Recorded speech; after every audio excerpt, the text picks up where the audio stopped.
We got Gators Breakdown here. We know we're business. Gators Breakdown.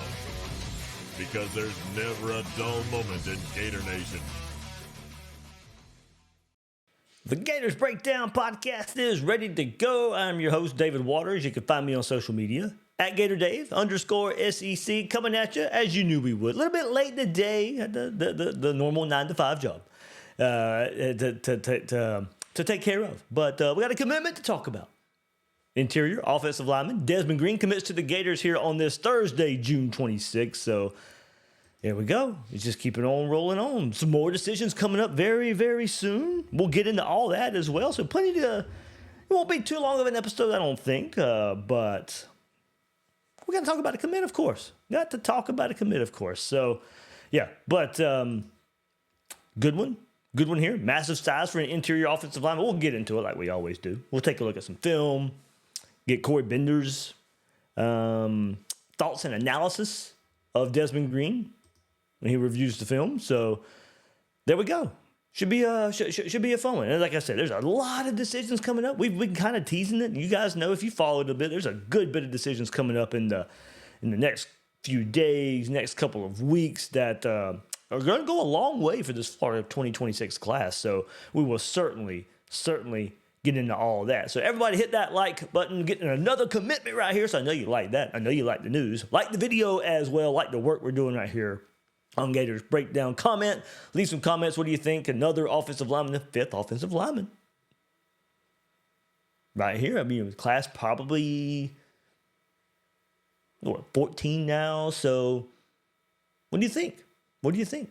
You know, probably not going to go too heavy in this class. But we'll see. You never know with the roster movement in the transfer portal. So we'll see.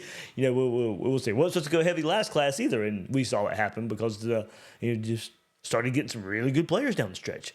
But fifth offensive lineman right here. So what do you think? What do you think? What do you think about all these commits, the recent run, and heading into the names that we'll get into later on in this episode? And subscribe right here on your YouTube channel or your favorite podcast platform, however you get Gators Breakdown. Subscribe right there. But really, smashing that like button, guys. Help me out. Help me out. Kenny Roberts says, good evening, Dave. Good to see you. Any vacation soon? Kenny, yeah. In about 3 weeks, heading back to Jamaica. We'll see. We'll get to some upcoming decisions and the timeline, but I don't know if there'll be much movement on the commitment timeline then, just because, Florida just went on this big run in June. There's some more decisions coming up. We'll see how it all shakes out. William Butler was the first one in here. He says, first one yet again. Guys, thanks for, short notice, hopping in here, getting to it when I can in a busy life. Even though it's summertime and school's out and all that stuff, still busy, still very, very busy. But God, not going to leave you hanging. Not going to leave you hanging when Florida's got a commitment right there. I'm not on vacation, so I can at least put a video together for you guys and give my thoughts right here about Desmond Green, the newest Gator. Frank, we will get into that for sure. So he says we're leading for Trenton Henderson. Yeah, we'll get into a little more of who Florida's trending for right now. One more, of course. Not going to go without letting you guys know about one more time. Independent Gator Media Day, hosted by Stadium and Gale, High Top Sports, and right here, Gators Breakdown. It is presented by the Sachs Law Group, live media panel, special guest, Q&A session, have some meet and greet with the players, taking care of that. Hopefully we'll have some announcements there soon. July 27th, starts at 2 p.m. at First Magnitude Brewing right there in Gainesville. Get your tickets for $25. There's going to be a lot of us there. So it'd be good to see you. It'd be good to see you there. Come interact with us. Come have fun with us. Tickets start at $25, like I said. And if you're interested in partnering with us, sponsoring, reach out to any of us on these podcast platforms, Gators Breakdown, High Top Sports, Stadium and Gale, and let us know if you're interested. But definitely be interested in showing up. Come hang out with us. Right on July 27th, 2 p.m., First Magnitude Brewing, right there in Gainesville. And I put it out there too. There's a lot of merch right now. A lot of new Gators merch. Take a look at it. If you're watching the YouTube video, all those nice new looking shirts, all those nice new looking hats right there on Fanatics. Link is in the description. Like I said, I think it's free shipping right now. If you listen to this, if you watch it at a different time, it might be 25% off. It might be 30% off. It's something like that. But always got something to help you out, whether it be free shipping, whether it be a percentage off, right there at Fanatics. I mean, I'm really digging the new hats. I don't know if I need any more hats. Probably like many of you out there, you got more than you actually wear. But you get the new ones, and they look so good and look so fresh, and you splurge sometimes. So if you want to go splurge, the link to Fanatics is in the description right there to get you some new Gator gear. All right, let's get to it. And talk about this new commitment right here for the Gators and get all the graphics and stuff set up and so you can see all the good information here about Desmond Green. Let's get into it. 4-star. On the 24/7 Sports Composite. 339 overall there. The 33rd ranked interior offensive lineman. He is a 3-star in the On3 industry rankings. 453rd overall, the 37th ranked interior offensive lineman. So we'll get into it one more time, but Florida goes right here into the state of South Carolina for their 5th offensive lineman commit, their 14th commit of the 2026 class. He commits to Florida over Georgia, over South Carolina and Oklahoma. 6'4", 354 pounds, comes in one more time. 4-star on the 24/7 Sports Composite, and a 3-star on the On3 industry rankings. About a top 400-ish player. So, boosting, just looking at the ratings here, looking at the rankings and how it shakes out, boosting his rating, you go to Rivals. Rivals has him as a 4-star, and Rivals has him as the 139th overall player in the country. The 139th overall player in the country. 6'4", 354 pounds. I mean, we'll get into some film, but just a brief synopsis. Dominates on the interior of the offensive line. A lot of power. Aggressive in his blocking style. He's got that big, broad size that fits exactly what Rob Sale and Jonathan Decoster, the offensive line coaches, are looking for on the interior of the offensive line. He's a road grader. He's just going to go move some people. And he moved around the offensive line in high school. So a little bit of versatility, but he's likely, and he's even said it too, when talking to the coaching staff, going to play one of the guard spots in college. Maybe center, maybe, but likely left guard, right guard is what you're going to get here with Desmond Green. And let's not forget now, mentioned he was the 5th offensive commit, a 5th offensive lineman commit. He joins offensive tackles Tyler Chukium, Chancellor Campbell, and Javari Lucas, along with another interior offensive lineman, Janare Carr. So if Florida sticks to what that we've been hearing about the plan to take all 5 offensive linemen, then Florida's set for now. Florida's set at offensive line for the 2026 class. As long as these guys stick, with the class throughout, of course, but should be done. I think Florida's going to stick to that 5 offensive lineman plan for now. And you got Florida after this season. You think about the interior of the offensive line. You're going to lose Jake Slaughter. You're going to lose Damian George. When he gets on campus next year, Green, depending on what happens with some of the other younger players, guys that are freshmen and maybe sophomores now, Green could come in and be not far behind on the depth chart behind guys like Najee Harris and Roger Kearney next year. There's a lot of young, unproven players on the interior of the offensive line. I mean, think about it. With Florida returning 4 or 5, there's a lot of I talked about it last episode about the plan of offensive line recruiting, but with the way that plan is working out, there are a lot of unproven guys all along the offensive line behind what we know are the guys that are going to be playing so much this year. When you bring back 4 or 5, and it was a lot of guys who also your Najee Harris, your Austin Barbers, your Jake Slaughters, your Damian George. I mean, they've got multiple years along this offensive line. So, yeah, but behind those guys, there is a lot of unproven guys. So, a guy like Desmond Green may be able to come in here. Now, I'm not saying start by any means as a true freshman. but might maybe not be so far behind Najee Harris and Roger Croney when he steps on campus. We just got to see how it all shakes out. Just because we haven't seen, because Florida brings back so many guys, we haven't seen so much depth along the offensive line. I don't think that's a good thing. You like to know what you have at offensive line. You don't want so many combinations. You don't want to have to go to a third string guy. And Florida was pretty healthy there last year. Hopefully that pays off this year, garnering all that experience, coming back for another year altogether.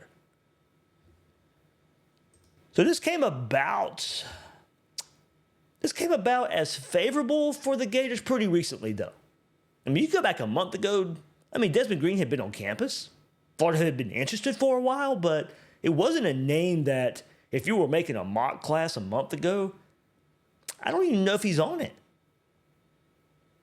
Florida had been interested for a while, and there had been some visits to Gainesville, but it didn't really hear Florida as a likely option until he took his official visit the weekend of June 13th, and he rated that visit a 10. And you kind of go back and look at the visits through all summer. He visited Georgia on May 30th weekend, and then Oklahoma after that. And then following the Oklahoma visit, that's when he visited Florida, that June 13th weekend. And then that followed last weekend to his home state, South Carolina, visiting the Gamecocks.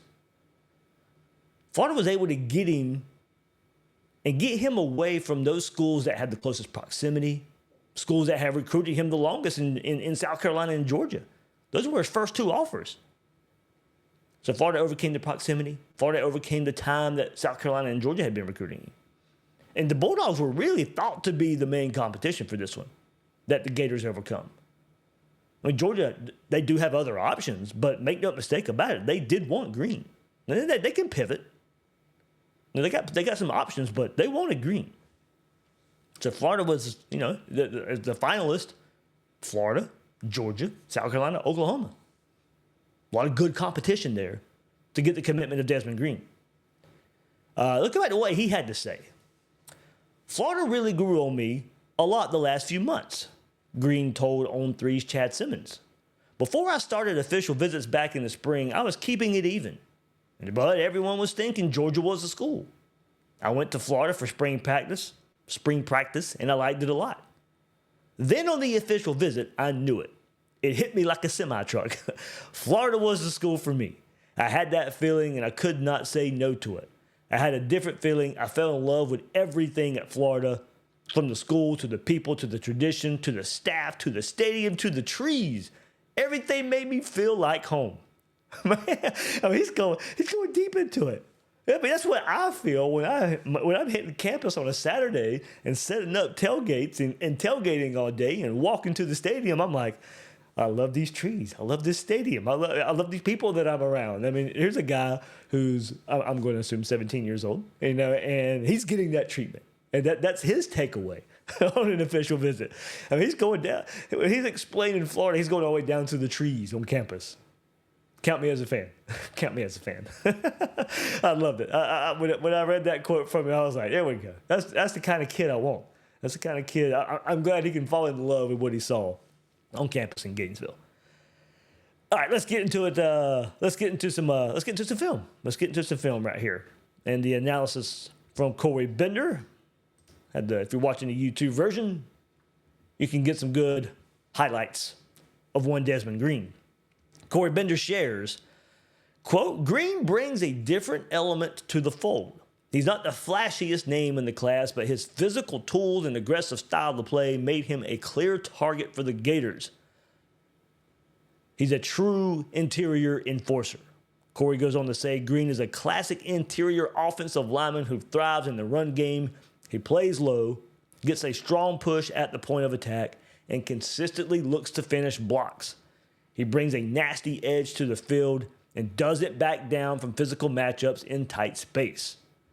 Green fits squarely at guard where his size, strength, and effort level can shine.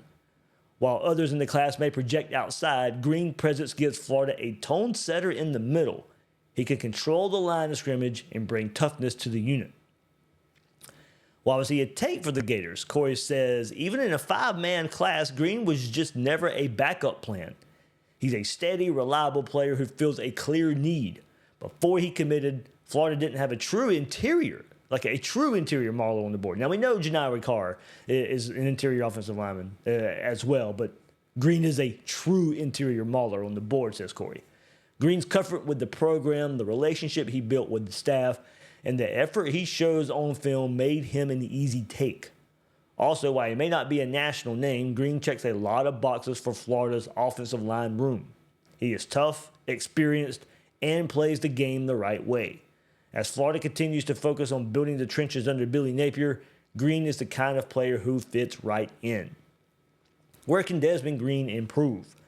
Corey goes on to say, while Green's run blocking stands out, he still has room to grow in pass protection. Improving his foot speed and balance against quicker interior defenders will be key at the next level. He can also be more consistent with hand placement to better sustain blocks and avoid penalties.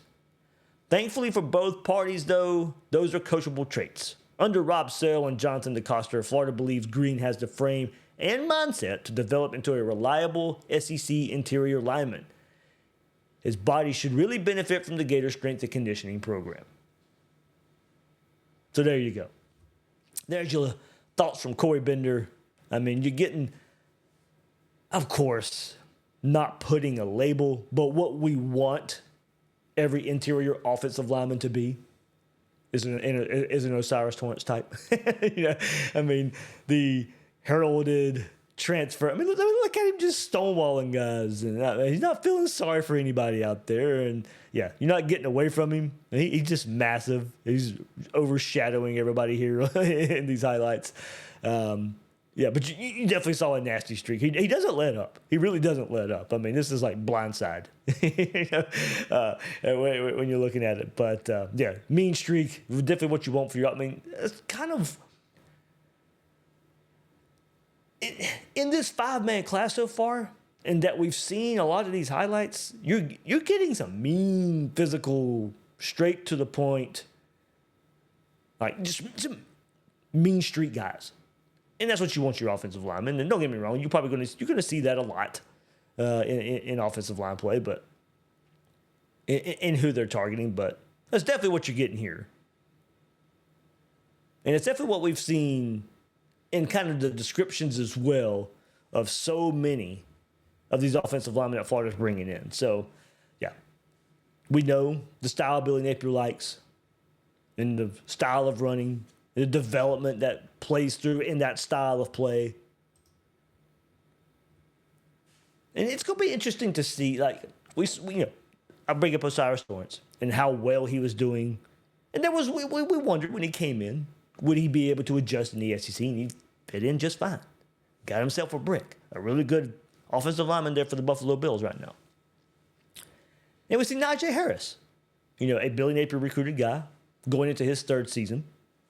And then we've seen the development of guys who've been around the program for a good bit. Like I said, last year, Dan Mullen guys. And Jake Slaughter is the best example of the interior offensive linemen that have been developed. So we've seen the interior of the offensive line be developed. Now we want to see some more of the guys Billy Napier's recruited. And what's going to happen. Like Roderick Kearney's a guy I'm looking at coming into this year. And how much he will play. And what does he look like?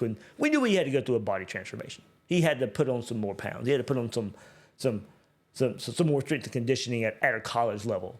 Well, he's in his third year now. He should be ready to go. We should be able to see that physical mold of Roderick Kearney along the offensive line. There's a lot to like what we've seen from a development style from mostly Rob Sale because he's been here the whole time, and Jonathan Decoster. So I'm eager to see. I mean, I think you got a baseline. You know what you're getting. How much better than that can it be? Now I think there's a lot to work with here. A lot to work with here with Desmond Green. All right. Let's keep it going. We'll talk a little bit more recruiting before we sign off here. More decisions. A lot of decisions coming up. Let's get into it. A lot of names. So, if you're watching on YouTube, a few names coming up here. Upcoming decisions, Florida 2026 targets, late June, going to about mid-July. That last one should say July 12th, not June 12th, by the way. Little typo. Some big names. I've highlighted ones in orange that I feel good about. Like if I was to say they're going to be in Florida's class, those would be the ones. But let's start right here, June 28th. A couple days from now. James Johnson, defensive lineman. Looks like he's leaning Georgia right now. Florida's been in the mix. Earlier on, maybe a Florida-Miami battle with thought. But Georgia, Miami, Florida, Florida State, Texas, all hosted him in the recent weeks. This Miami-Georgia battle. Now, I think it's leaning towards Georgia. And look, that's a defensive lineman. You know, we need the interior defensive lineman. Talk about interior offensive lineman so far this episode. And we've talked about the success Florida has had at the edge spot so far and recruiting the edge spot and the targets that they're trending for. James Johnson would have been a good interior defensive line option. Who knows what's going to happen with J.J. Perez? I still think he ends up flipping to Ohio State. James Johnson would have been a good interior defensive lineman option. Georgia just received some predictions. Probably looks that way. We talked about him in the last episode when we talked recruiting in that big recent haul. But Claude Puma, I hope I'm saying his name right, 4-star offensive tackle, says Florida was leading after he left campus. But Florida's got their 5 offensive linemen now and 3 offensive tackle types. So not sure he's going to be fitting into Florida's plans right now. Named Florida his number 1, and that was nice to see. But he's got a decision date coming up soon, about 3 days away as we record this. So I don't know with 5 offensive linemen committed if that one's going to work out now. Preston Carey. Now this was one I would like to put in orange. I'd like to have him in the class. I think Florida's had interest in him for a while. And he doesn't really share a whole lot. They're from IMG, but he's from up north. He took official visits to Georgia, Auburn, Florida, and Rutgers this summer. Rutgers because he's from up north. There's not much in the way of who's leading the charge right now for Preston Carey. I think he's more of a need now for Florida given some of the recent developments of defensive line recruiting. He's been an important target for Florida anyway. Billy Napier's been involved personally in this recruitment. But he is from New York. Rutgers would be, a chance to maybe go back up north. So, but there's not a lot coming out there about Preston Carey. So there's one to keep an eye on. All right, the first one I feel pretty good about. Let's go to July 1st. C.J. Hester, 4-star cornerback. Florida's been the number 1 team, it seems like, for quite a while now. Getting more familiar with DB coach or cornerbacks coach Darren Wilson. He's previously said July 1st would be his time. So we'll see. But maybe somewhere between July 1st and the 3rd is what he's been saying in the past. So July 1st would be the soonest. But it looks like that decision's coming up in the next week or so. Florida staff likes where they're sitting with that one. Let's go to the next day, July 2nd. A lot of decisions early July. We talked about it earlier in the comment section. But Trenton Henderson, a 4-star edge, he's trending for the Gators. He left his official visit saying the Gators were his number 1 school. He settled on July 2nd for his commitment dates. Florida, LSU, Texas, that's who he's going to be deciding between. Looks like Florida's holding that lead right now. So that'd be good. That'd be good. Another edge player to add to McCray or Jeraylen out there. So yeah, Florida put together a pretty good edge class. Gotta like that. I mean, certainly gotta like that. But certainly gotta. I mean, Jeraylen McCoy. I don't know why I was messing up his name there for a second, but got him as defensive lineman / edge type of player. going to play that F spot that we see Tyreek Sapp playing. Add Trenton Henderson to that. And so you're putting together a pretty good edge class so far. It's keeping it going here on July 2nd. 5-star wide receiver Sadarian Morgan. And remember, he did leave campus. Gave Florida a glowing review for his visit. Put Florida up top with Alabama as his top 2. Say the Alabama receiver. I think it's going to be pretty tough. I mean, Florida pressing. I think Crimson Tide will be tough to beat on that one, though. And then July 4th, maybe there's some fireworks. Maybe some orange and blue fireworks in the sky for 4-star linebacker Malik Morris. Now, that's where it's not, hasn't really been put out, but that could be the decision date for him. Not fully confirmed, but if he's going to make a decision, that's kind of a rumored decision there for Malik Morris. He's named Florida his leader a few weeks back, with Isaiah Williams decommitting not long ago. Makes this even more of a must-get target here at the linebacker spot for the Gators. Took an official visit to Florida when maybe some other visits to Colorado and Missouri was supposed to happen. I think Florida's trending pretty good there. July 6th, Chauncey Kennan. Florida State's the team that probably leads. Florida, Miami, Georgia have hosted him as well for official visits. Don't think he's trending Florida. And then let's go to July 12th. And this is where 2 tight ends are making a big decision. 5-star tight end Caden Prothro. I mean, you guys know. I mean, and if you didn't, you've heard it here on Gators Breakdown. I haven't liked Florida's chances on a while for that one. Florida, Georgia, Texas. I think Georgia's going to be the school that ends up with the 5-star tight end Caden Prothro. And then Heezy Kent, the 4-star tight end from up the road from me there in Brunswick, Georgia. He's set to announce on July the 12th. Have liked Florida a while for this one. Seem to like Florida a little bit more recently. Like if I had to make a prediction there for one Heezy Kent, it'd be trending towards Heezy Kent picking Florida.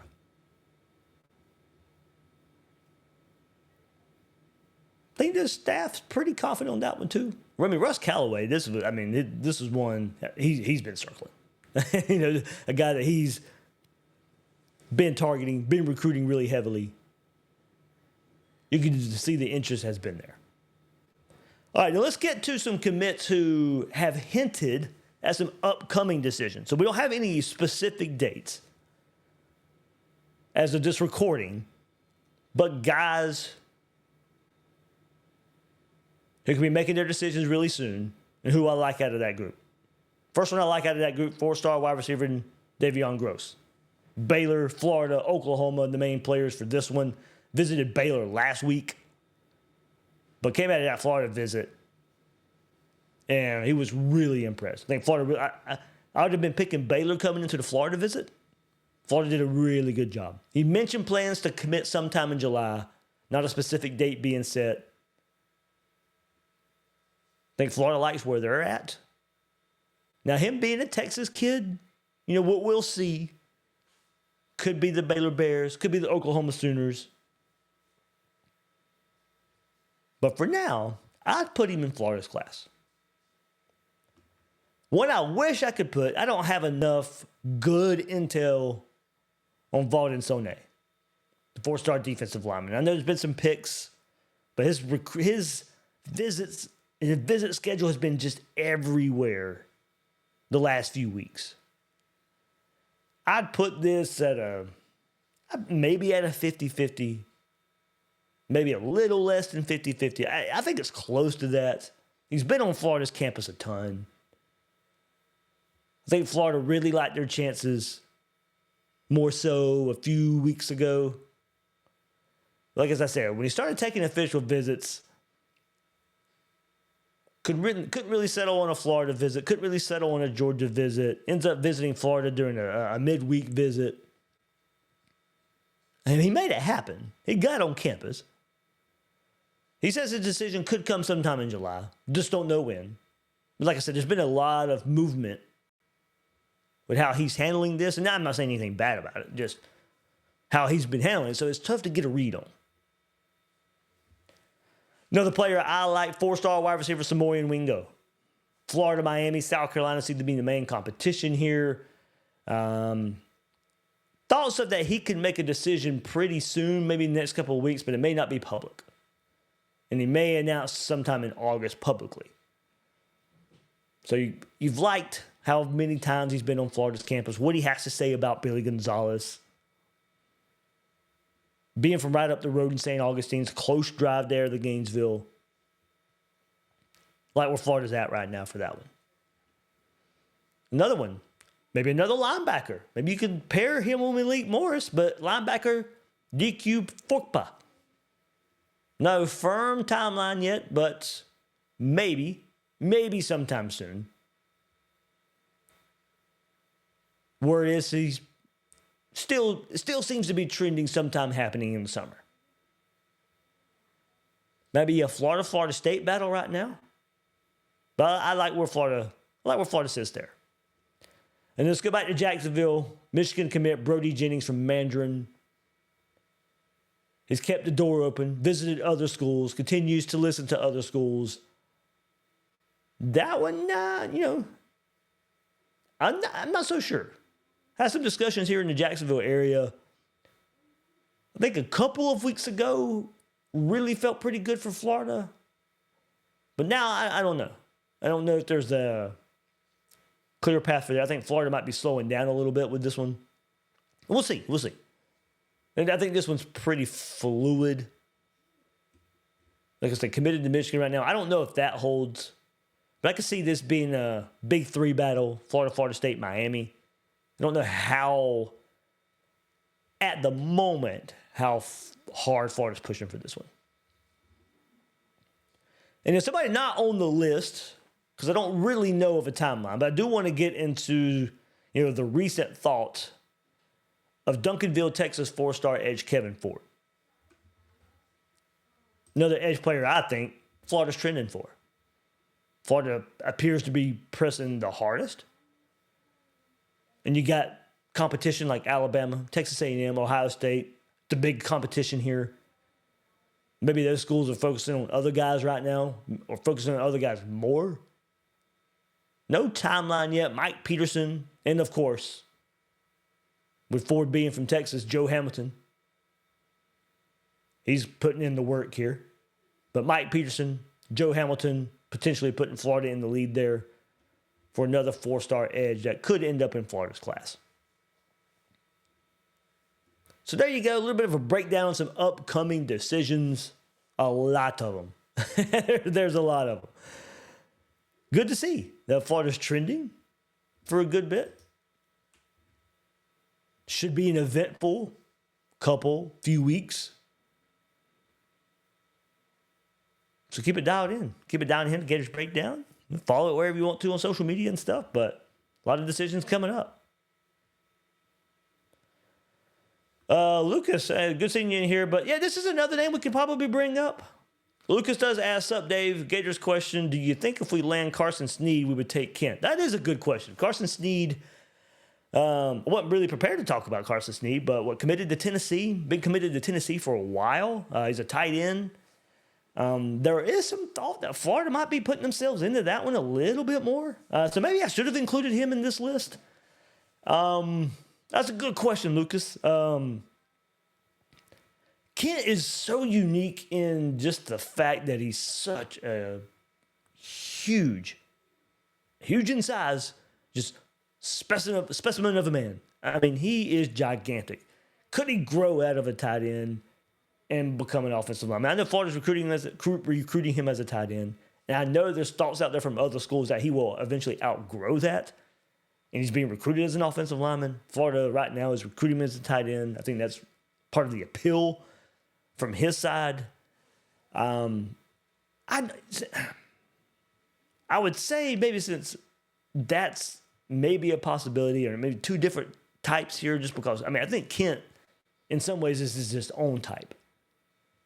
His own type of player, his own type of tight end. I don't know if you take 2 tight ends. So I could see it if Snead were to make his decision to flip from Tennessee to Florida soon. I could see where that does affect taking Kent, but I just know how big of a fan Russ Callaway is of Kent. So I don't know that one.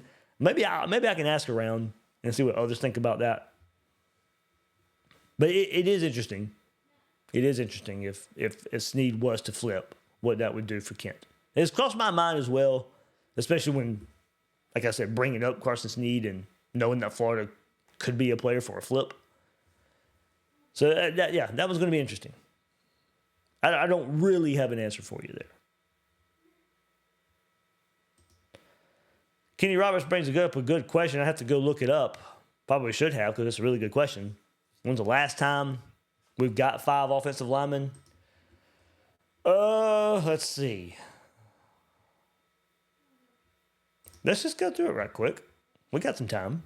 If you guys don't mind, we'll go through a little bit of live research here. So 3 last class in the 2025 class. Maybe somebody answered it in the comments. Let's see, 2024. There you go. 5 offensive linemen. Let's see. Fletcher Westfall. Mike Williams, Marcus Maskell, Noel Port-Yangan, Enoch Wangoy. There you go. There's your 5. It's only 2 cycles ago. It wasn't that long ago. Hey, that didn't take long, did it? It's funny how that works out. So it was not that long. Ago. Now, remember, there was some reclassification going on with that, too. So that does kind of play into it. I mean, it did still happen. You still had 5 there, but it was Wangoy, I believe, who was the reclassification. So that's how it happened. It maybe not really in the original plan for it to happen, but that's how it happened. Oh, a lot more comments. Let's see.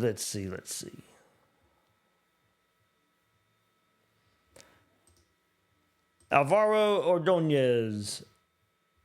This is a good question for Puma. And I'm hoping I'm saying his name right. If I'm not, I do apologize. But Claude Puma, the offensive tackle, but if he's higher on the board than any of the offensive tackles, don't you take him and push out the lower rated offensive tackles. From what I can gather, that's not the plan.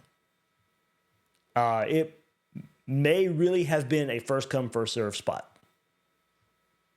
So maybe he misses it by a few days, couple days,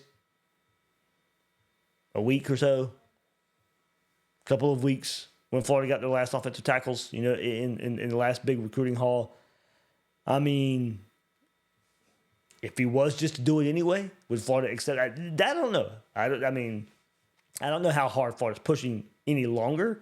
If he was to commit anyway, what would be the plan? I don't see Florida taking 6 offensive linemen, but maybe they do. And Puma's pretty highly rated, more so than the other guys. But as far as the board goes, I don't know if Florida has him that much higher than any of the other offensive tackles they have commitments from right now.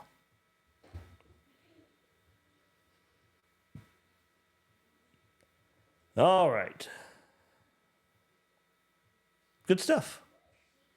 Gator Swag says, yes, we take 2 tight ends. I would imagine as well. Especially just like I said, the uniqueness of Kent. I just think that fits in I don't know the stats plans. I really don't on that one. But as much as you use 2 tight ends, I mean, yeah, we know. Maybe you take both. All right, guys. Thanks for chiming in. Thanks for hopping in. Thanks for all the comments. Thanks for the conversation. Hope you enjoyed this episode. Hope you enjoyed the look into Desmond Green and all the upcoming decisions that are on the horizon for Florida Gators recruiting right now. That'll do it for this episode of Gators Breakdown. I am your host, David Waters. You can find me on social media at GatorDave_SEC. Guys and girls out there, thank you for joining me on this episode of Gators Breakdown.